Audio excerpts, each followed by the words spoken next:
So, as far as like, because I was kind of curious, because you had something to do with the Shark Tank, is that right? You were on the Shark Yeah, Tank.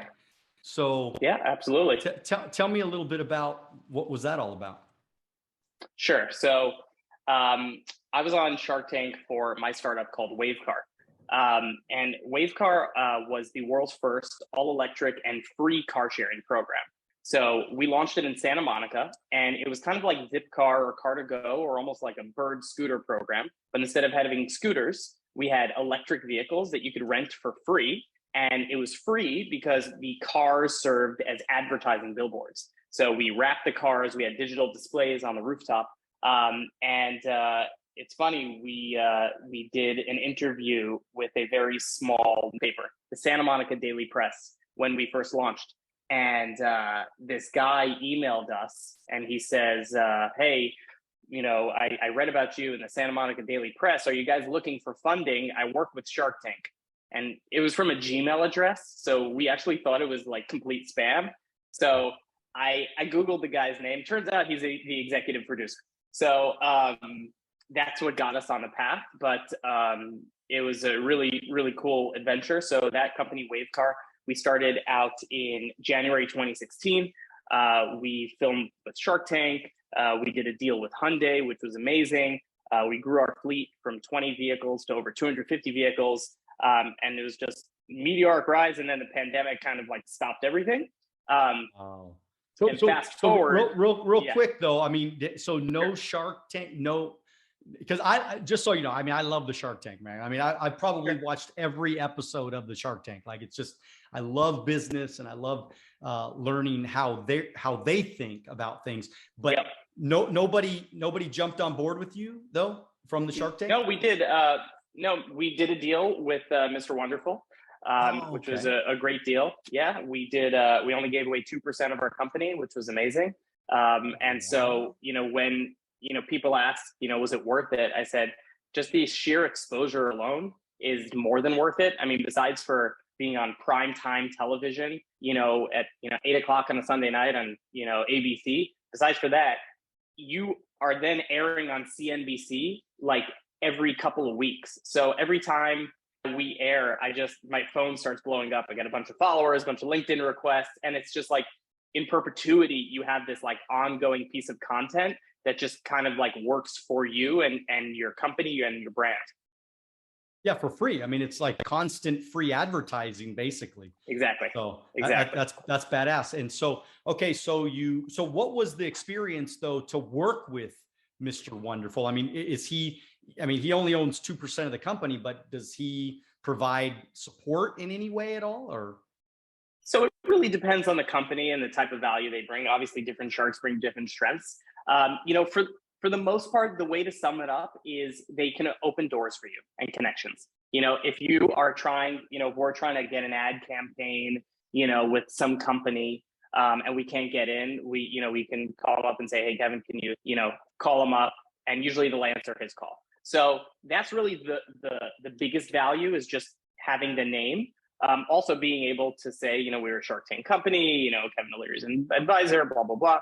That helps a lot as well. So I would say it's different if you're working with someone like a Lori Grenier, who just has, these connections with retailers and can like actually affect your business. But because we were more of like an infrastructure, SaaS and like a couple different business lines, it wasn't like something really tangible that we could say, all right, we could put you in this store or we can get you this branding deal. It was more strategic, help, and of course, PR as well. When we had something to announce, we send it to him. He has a huge following.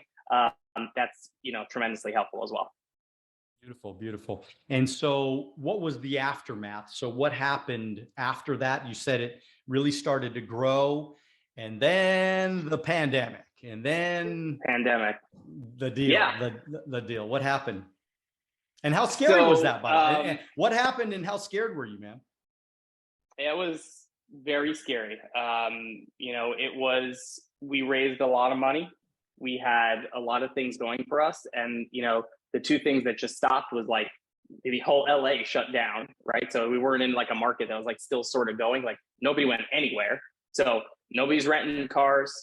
Nobody is going anywhere. we had a program that we would rent cars to Uber and Lyft drivers. Nobody was driving rideshare. And advertising, all advertising money was basically pulled. You guys are out of home and nobody's out of their home. So like our business just like that went up in smoke. That being said, we had a lot of really great people. We had a lot of great technology we developed. And so I got to admit, that was probably, one of the really toughest times for me. Like, what do I do? How do we move on? And how do we like make sense of all this? But if you fast forward a little bit, and the reason I'm in Miami right now is we're actually able to sell our company in that time and, maintain upside and our assets and most importantly, our team. And we sold to a company down here called REEF Technology.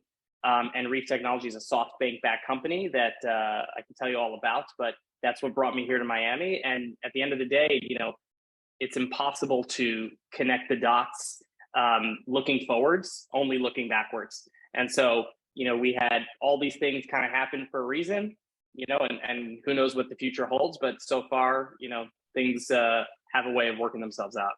So the exit is pretty good. I mean, is it more than you thought? Was it as much as you thought, or how did the numbers it's play an exit out? And I'm happy. It's an exit and I'm very happy about that. This isn't my first exit. This is my third startup with an exit. So I can walk you through all those, but at the end of the day, an exit is a good thing for all parties involved. It doesn't have to be a slam dunk to be a good result. And like I said, there's more than just the actual dollars and cents of what happens with the exit, but more, what opportunities does it create? How is the experience? And, what you learn from it, and how can you involve that in, the rest of your business dealings? And so what would you say? I mean, especially being through 2 other exits before this one, what did this experience teach you that maybe you could pass on as wisdom? I would say, so we actually had spoken to this company for a long time, and it really took us a while, and we probably went through 3 rounds of them trying to acquire us. The first one, we probably wanted too much. The second round, I don't remember the problem. And the third round was like, we finally came to terms. But the most important part is like, keep trying, because if something makes sense to you in your gut, which this deal did, just there were so many synergies between our companies and what they were trying to do and what we had accomplished already. Just because you get that no the first time doesn't mean it's over. And it's okay to be a little annoying, because typically the person in charge on the other side will value your persistence and say, man, if this guy is so persistent about this, imagine what he's going to be like working for me. He's just not going to take no for an answer. He's just going to get it done no matter what. So if someone puts up, that temporary barrier, someone say, no, it's not going to happen, unless it's like, don't ever call me again, or I'm calling the cops and I'm filing a restraining order. Right. Keep trying, because there's a version that it aside from the going to the, calling the cops, then, you got to be persistent. Exactly. I tell all my agents, like, look, man, I mean, it usually takes 5 objections to overcome, when you're selling, usually takes about 5 objections, but guess where we all stop? Like 3 or 4. We feel like we're being too persistent at 3 or 4 when we should have kept going. And so, okay, go ahead, continue. For sure. So it's been really interesting. We've been taking, we've launched the product internally now. It's called REEF Drive. We switched it a little bit. It's not advertising based. We're working with third-party fleets. You're able to rent cars from the network of parking lots that this company operates. So we were a car sharing company. They're the largest parking operator in North America, and they put different use cases on those parking lots. So really synergistic. And, the team has kind of split up. Some still working on the original project. I'm working on some other things, other people are working on others as well. And it all sort of, works out, but I'm happy that, our technology and everything sort of found a good home, and want to make sure that, we continue building, our skills and our contacts and our connections. And that's really the most important thing. Thank you for watching our short clips on Alonzo Academy. If you'd like to watch the next short clip, click here. If you'd like to watch the entire podcast, click here.